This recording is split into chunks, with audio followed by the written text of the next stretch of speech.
Existe um tema que me persegue. Gosto dele, acho que ele tem essa ideia, me parece um personagem quase humano. Não digo que gosto desse personagem que me persegue.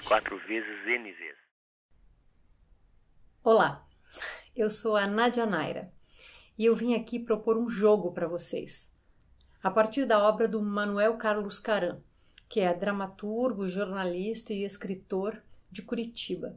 Eu vim aqui jogar com as palavras do Caram, no labirinto do Caram. E a ideia desse jogo é tirar um número, esse número vai me levar a um livro do Caram, e eu terei entre 7 e 10 minutos para contar para vocês a história desse livro, a minha relação com ele e como eu usei partes dele para adaptá-lo para teatro ou como o Caram fez isso. É uma viagem sobre a história do Caram. É um jogo. Topa jogar comigo esse jogo? Então eu vou tirar o nosso primeiro número.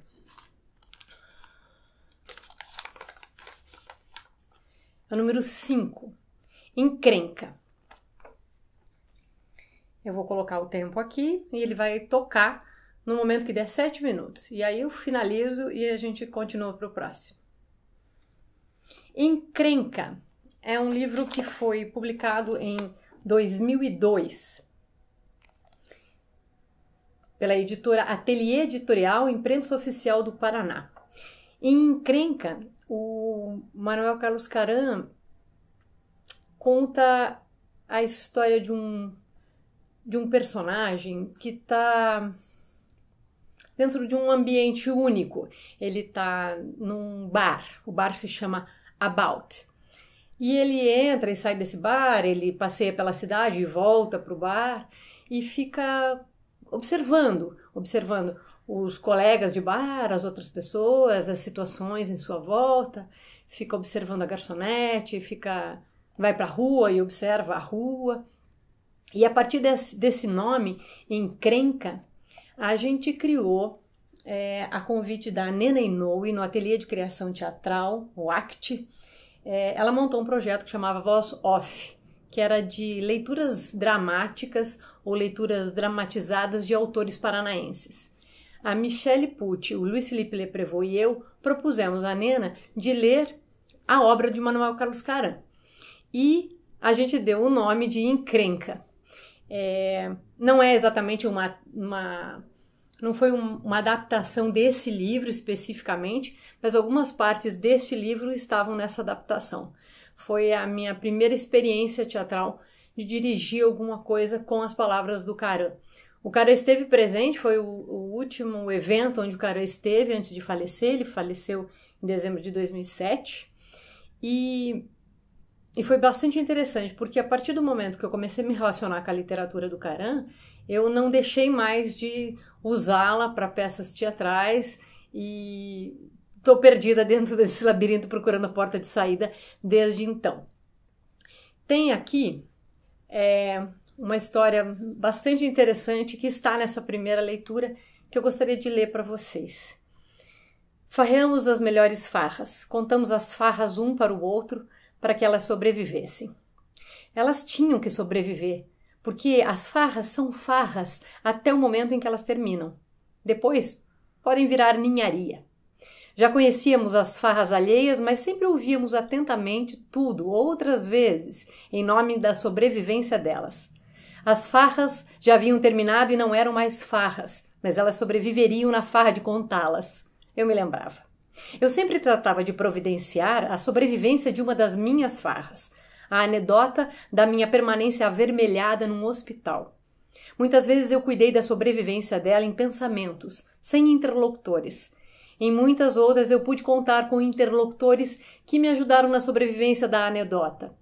Um dos meus melhores interlocutores era eu. Eu gostava mesmo era de contar a anedota da farra vermelha para mim. Começava assim. Enfermeiras usando uniformes vermelhos me vestiam uma camisola vermelha e colocaram uma cortina vermelha no quarto. E depois depositaram na mesinha um vaso vermelho com rosas vermelhas e penduraram na parede um quadro com um sol vermelho que disparava raios vermelhos e trocaram as lâmpadas brancas por vermelhas e me trouxeram um lençol vermelho e ajeitaram a minha cabeça num travesseiro vermelho com uma fronha vermelha.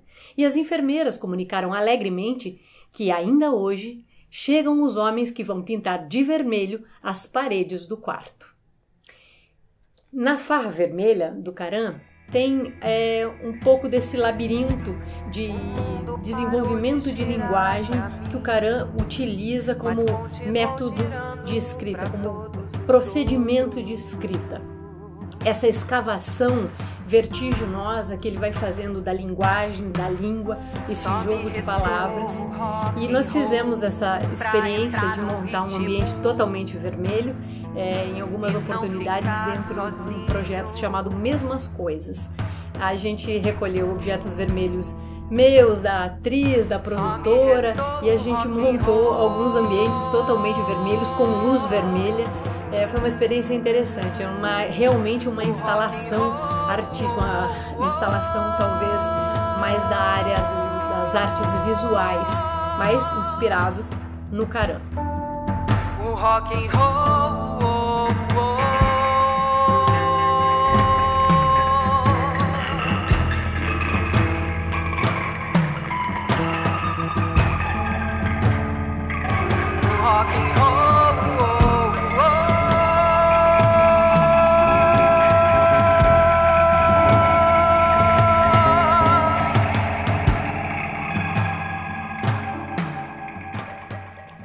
Aqui no Encrenca tem um trechinho de uma história que nos inspirou a começar a adaptação de uma peça que se chama Bolacha Maria. O Bolacha Maria foi produzido pela Armadilha Companhia de Teatro com o meu parceiro de sempre, Diego Fortes. E no Bolacha Maria, a gente não tinha margem para o início do espetáculo. Ele começava um pouco borrado, o público chegava, os atores já estavam em cena ou recebendo as pessoas. E também não tinha final, não tinha fechamento de cortina, os atores também terminavam a peça e você não tinha muita certeza da borda do começo e da borda do final. E o pequeno parágrafo que inspira o início da peça é mais ou menos assim. Quando eu fiz o teste para ser admitido numa companhia de teatro, me pediram para que eu contasse uma história. Uma história que eu vivi? Eu perguntei. Uma história vivida por outras pessoas? Eu perguntei. Uma história que me contaram? Eu perguntei. Uma história que eu inventei? Eu perguntei. Uma história, eles disseram. Qualquer história, eles disseram. Eu não me lembrava se eram eles ou se era somente uma pessoa que estava aplicando o teste. Às vezes, a minha memória indicava que era apenas uma pessoa, uma mulher com um vestido verde. Outras vezes que eram várias pessoas, mas nenhuma delas era uma mulher com um vestido verde.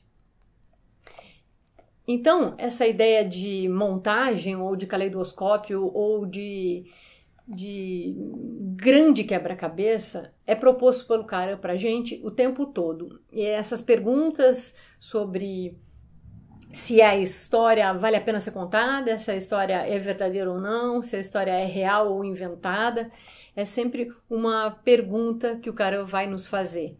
Tem uma história bem interessante que ele conta aqui, que é a história, e que ele vai recontar em muitos outros livros, que é a história de um caminhão. Um caminhão, um velho Ford de lataria muito amassada, marcas de ferrugem, uma carroceria que parecia pronta para desmoronar. Mas havia um piano de cauda na carroceria e o pianista estava sentado no banquinho. A música que ele tocava? La Comparsita. Essa ideia de uma serenata em cima de uma carroceria de um caminhão, com um pianista em cima da carroceria de um caminhão, também nos deu inspiração para uma performance dentro do projeto Mesmas Coisas, com a Michele Pucci. A gente estava montando o projeto e teve o cancelamento da oficina de música em Curitiba, que é um evento que acontece todo mês de janeiro na cidade e que envolve a cidade toda. O prefeito tinha sido recém-eleito e decidiu não fazer a oficina de música naquele ano. E a gente não aguentou, a gente resolveu fazer um protesto, colocamos então o pianista e a cantora em cima do caminhão e fomos fazer serenatas pela cidade. Fizemos serenata na prefeitura, na praça, na frente do Teatro Guaíra e na frente da Universidade Federal do Paraná. Fizemos serenata na Boca Maldita, na rua 15 de Novembro. Fizemos muitas serenatas, para não esquecer que é preciso que haja oficinas de música, festivais de música, eventos culturais numa cidade como a nossa. Vamos ao nosso segundo número. Vamos lá ver quem que o destino nos trará. O segundo número é o número 2 e ele é o Cebola. Muito bem. Cebola é um livro de 1995 e com esse livro o Caran ganhou um prêmio de literatura que se chama Cruz e Souza. O Cebola é um romance, um dos primeiros romances do Caran, inspirados talvez numa ideia de filme do Luiz Buñuel, como O Anjo Exterminador. Os personagens estão dentro de casa e essa casa começa a pegar fogo, há um incêndio na casa. Porém, não há portas e nem janelas para sair da casa. Os moradores dessa casa, eles imaginam que exista o lá fora, mas eles ficam conversando e especulando sobre a possibilidade de sair. E como sair desse incêndio? Aonde começou esse incêndio? É bastante interessante. O livro se divide em 4 partes. Cebola é uma parte chama comédia, outra contos, outra combustão e a outra charada. São várias formas de escrita, às vezes dialógica, às vezes mini-conto. Alguns capítulos não são numerados, mas tem as letras A, B, capítulo A, capítulo B, capítulo C, capítulo D. E daqui eu extraí muitas cenas para muitas peças. Inclusive fiz uma adaptação do Cebola para uma leitura dramática. Na época do projeto Bolacha Maria, nós fizemos várias leituras dramáticas numa livraria em Curitiba e o Cebola a gente tinha muita vontade de adaptar e eu fiz uns cortes e a gente conseguiu levar para a cena. E esse corte se chamou Picando uma Cebola em Chamas e está publicado numa coletânea de peças de teatro que foi publicado pela editora Kafka. Aqui tem uma cena que está na adaptação do Bolacha Maria, que era feito pelo Alexandre Nero. E é bem interessante os assuntos que o Caran vai levantar nesse pequeno trecho. Vou ler para vocês. As lembranças foram espalhadas pelo quarto que eu habito nesta casa. Na primeira gaveta de cima para baixo na escrivaninha, eu guardo o papel do imposto de renda e 2 sonetos. Memórias. O papel do imposto de renda está datado, os sonetos eu esqueci de datar. Lendo ambos, a data surge inteirinha na memória. Basta abrir a gaveta. Não é necessário segurar as 2 folhas de papel. Elas estão lado a lado sobre o papel do imposto de renda, com os sonetos virados para cima. Abrir a gaveta é como abrir um livro. Quando se abre um livro, esbarra-se em 2 páginas, uma à esquerda e outra à direita. Quando se abre um livro de sonetos, esbarra-se em 2 sonetos. Esta é a história da primeira gaveta de cima para baixo na escrivaninha. As memórias continuam espalhadas pelo quarto. Eu guardo algumas angústias na gaveta da mesinha. No meio da noite, sem acender a luz, eu estico o braço, abro a gaveta e retiro as angústias. Seguro as angústias na mão durante algum tempo. Guardo as angústias. Fecho a gaveta e acendo a luz para conseguir dormir. Queria que isso fosse lírico, é piegas. Cada um tem as angústias que conseguiu recolher. No guarda-roupa tem uma gaveta onde eu guardo as meias. Eu guardei ali também algumas lembranças mais visíveis que o papel do imposto de renda, os sonetos e as angústias. São fotografias. Há um par de meias vermelhas que eu nunca uso. Ele fica permanentemente sobre a fotografia. É a foto de um automóvel depois do acidente. O carro está destruído, a lataria amassada, marcas de fogo. Eu não me lembro de qualquer detalhe do acidente com o carro. Eu concordo, a memória deveria ter algum registro sobre o desastre com o automóvel. A memória também deveria ter algum registro sobre o par de meias vermelhas, mas eu não consigo me lembrar. Desculpem. Tem aqui assuntos que são muito recorrentes em todas as histórias do Caran. A ideia das memórias, a ideia das fotografias. ele escreve, reescreve, descreve e escava a ideia da imagem impressa de uma fotografia. O que está nessa imagem, o que a gente vê e o que a gente não vê, o que está fora da fotografia ou no avesso da fotografia. São assuntos muito recorrentes, são assuntos que o cara persegue na sua história. Tem aqui no Cebola essa tentativa, essa busca por exemplo, como se começa algo, como se começa um livro, como se começa um incêndio, por exemplo. Ele diz assim: eu digo que começa assim. O prato fundo com a sopa de letrinhas é deixado sobre a toalha. O calor da sopa no prato põe fogo na toalha. O fogo, a partir das letras da sopa, espalha-se imediatamente pela casa. Mas eu digo que começa assim. A sujeira é varrida para debaixo do tapete, como se sabe, é uma extrema facilidade que o lixo se incendeie. Porém, eu posso dizer que começa assim. Um avião cai exatamente sobre a casa, um avião em chamas. Além de tudo, eu tenho a perspectiva de dizer que começa assim. Na biblioteca, um incêndio óbvio. Quantos começam pela biblioteca? Mas o óbvio sucumbe diante do fato de que livros, obviamente, queimam a 451 graus Fahrenheit. Pois bem, eu posso dizer que começa com um curto-circuito, ou com uma ponta acesa de cigarro, ou com um raio na noite de tempestade, ou com uma faísca extraviada, ou com um lampião que se espatifa e espalha querosene, ou com o fósforo na garrafa de álcool, ou com o gás do fogão, ou chamas espontâneas, ou. Eu posso dizer que começa assim. Causa desconhecida. Por fim, uma sincera solução. Causa desconhecida. Começar algo é sempre bastante interessante e fazer essa especulação sobre como começar alguma coisa é bastante comum para nós artistas. É sempre a partir de onde a gente vai partir, é como a gente vai sair do zero e então começar uma conversa, um diálogo, como expor um assunto.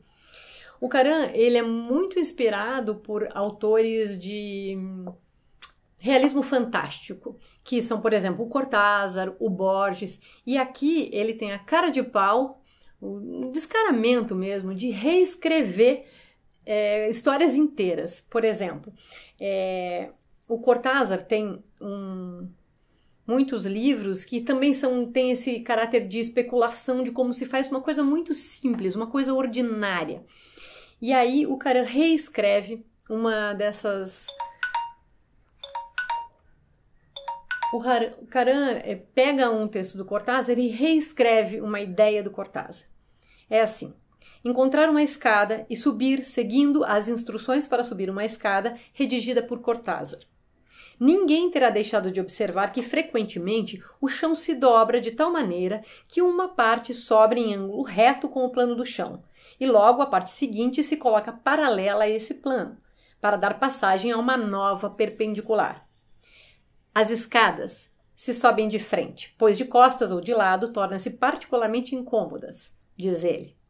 Para subir uma escada, começa-se por levantar aquela parte do corpo situada embaixo à direita, quase sempre envolvida em couro ou camurça, e que, salvo algumas exceções, cabe exatamente no degrau. Colocando no primeiro degrau esta parte, que para simplificar nós vamos chamar de pé, continuam as instruções. Recolhe-se a parte correspondente do lado esquerdo, também chamada de pé, mas que não se pode confundir com o pé já mencionado, e levantando-a e colocando-a no segundo degrau. O Cortázar abre um parênteses para dizer que os dois primeiros degraus eles são sempre os mais difíceis, e ele faz uma advertência. A coincidência de nomes entre pé e pé torna difícil a explicação. Deve-se ter um cuidado muito especial em não levantar ao mesmo tempo o pé e o pé, chegando dessa maneira no segundo degrau, diz Cortázar. Então será suficiente repetir alternadamente os movimentos até se chegar ao final da escada. Esse procedimento de reescrita não é exclusivo do Caran, muitos autores fazem isso, e também nos abre possibilidades de, no teatro, reescrever, transcrever, traduzir a literatura para a cena. Muito bem, então vamos para o nosso terceiro número. Sempre interessante ver quem vem lá. Mesmas coisas, é o número 11. O número 11, mesmas coisas. Mesmas coisas. É um grande catatal. É um livro inacabado, que estava no computador do Caram quando ele faleceu, mas ainda não estava pronto. A ideia do Mesmas Coisas é reescrever um livro ou escrever de novo as mesmas histórias. O Caram falava muito sobre isso. Eu estou escrevendo de novo as mesmas histórias com as mesmas palavras. É um exercício realmente de um trabalho de suor sobre as palavras. Mesmas coisas, foi um projeto que fizemos, eu e Michele Pucci. Michele Pucci tinha acabado de terminar a universidade, ela fez letras na Universidade Federal do Paraná e o Caram foi o objeto de pesquisa dela. E quando ela foi apresentar o trabalho final, a defesa dela, ela me chamou para ajudar a dirigir, construir um roteiro para essa defesa. A partir dessa defesa, a gente achou que isso tinha uma potência de performance teatral e decidimos então pegar o livro inédito do Caram, Mesmas Coisas, e estudá-lo, trabalhar a partir dele. Criamos mais do que uma peça de teatro, criamos muitas performances de rua, lambi-lambis, a performance da serenata com o pianista em cima do caminhão, e fomos para muitos espaços alternativos em Curitiba. Fizemos apresentações na Companhia Brasileira de Teatro, na Casa Hoffman, que é mais voltada para dança, no AP da 13, que é do nosso amigo Eduardo Ramos. Fizemos também na Casa Heitor Stockler, que é uma casa adaptada para um espaço cultural e que tem uma sala de cinema e que foi onde a gente apresentou uma das performances do Mesmas Coisas, que era um filme mudo, mas que era narrado pela Michele Pucci ao vivo para as pessoas e que tinha a música também sendo executada ao vivo. O Mesmas Coisas, boa parte do Mesmas Coisas, fizemos também um material gráfico da peça, um quebra-cabeça, é um álbum de figurinhas, uma colagem, porque o Mesmas Coisas ele é bastante complexo, ele é um livro é uma soma de coisas, é uma montagem mesmo de coisas, assim, ele não tem uma linearidade de narrativa ou de personagem, por exemplo. Uma boa parte do livro, o trecho inicial do livro, se chama Fotografias. E a fotografia que eu gostaria de mostrar para vocês aqui é essa. A moça fingindo que mordia a maçã. A Antônia. A boca aberta, os dentes apontando na direção da maçã, os olhos na direção do fotógrafo. Os dedos da Antônia tocavam na maçã, mas a maçã estava distante da boca da Antônia. A maçã afastada dos dentes, do paladar, do apetite. Fingindo. Essa é uma foto da Michele Pucci, feita pela Paula Moraes. A Paula, fotógrafa, acompanhou todo o projeto, todo o processo de criação do Mesmas Coisas, em sala de ensaio, em ensaios abertos, as nossas digressões para a rua, nossa filmagem, as nossas apresentações, enfim. E ela também fez uma exposição de fotografias e todo esse material está reunido num site que se chama Mesmas Coisas, onde vocês podem encontrar depoimentos sobre o Manuel Carlos Caram. A Lucy Colim estava com a gente nesse projeto e a Lucy recolheu depoimentos muito, muito importantes sobre o Caram. Aqui, nessa ideia de descrição de fotografias, o Caram vai então fazer o que ele já vinha fazendo, que é descrever o que está na fotografia e o que está fora da fotografia. E tem um personagem que o Caram persegue muito que tá aqui também, claro, ele ainda não encontrou, mesmo depois de ter escrito tantos livros, ele ainda não encontrou, nesse livro inédito ele ainda não encontrou. Tem um pequeno conto ou um parágrafo, eu não sei muito como classificar essas coisas pequenas, essa concisão de ideias, eu vou ler para vocês. Porque ele é a base da estrutura da dramática de toda essa performance do Mesmas Coisas. Você conhece esse homem?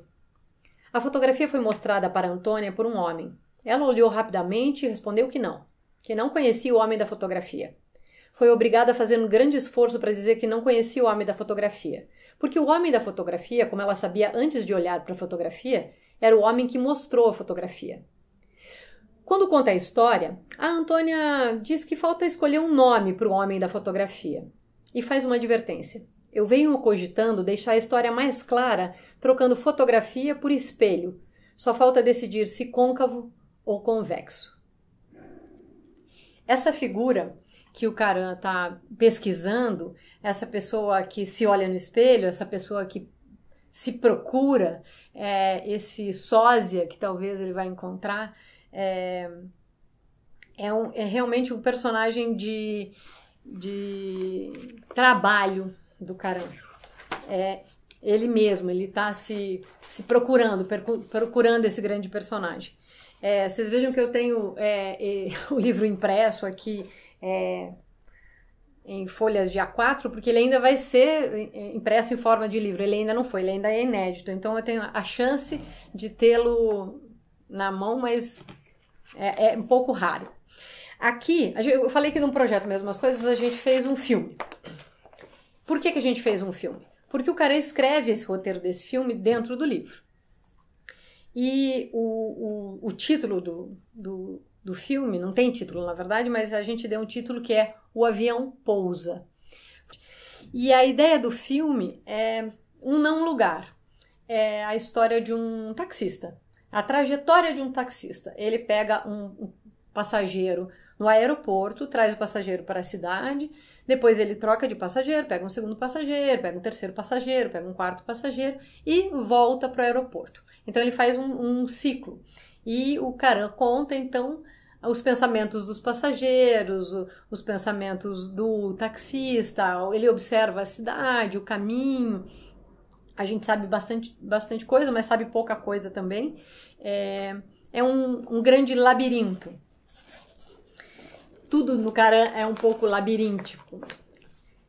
Mas quem disse que eu quero sair desse labirinto? Quem disse com ponto de exclamação?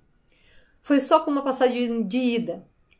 Foi com uma passagem só de ida que eu cheguei. Tentaram me vender uma passagem de volta, ofereceram desconto, quiseram mesmo me empurrar de brinde uma passagem de volta, mas eu queria apenas uma passagem de ida, e foi com ela que eu cheguei, que eu estou aqui. Que eu cheguei montada na garupa do motociclista do Globo da Morte é conversa fiada, porque quando eu cheguei não tinha circo chegando. Labirinto com escada, labirinto com sótão e porão, labirinto com varanda, labirinto com gangorra, labirinto por onde se caminha feito bumerangue, labirinto com rede esticada entre duas goiabeiras, labirinto com uma padaria em cada esquina.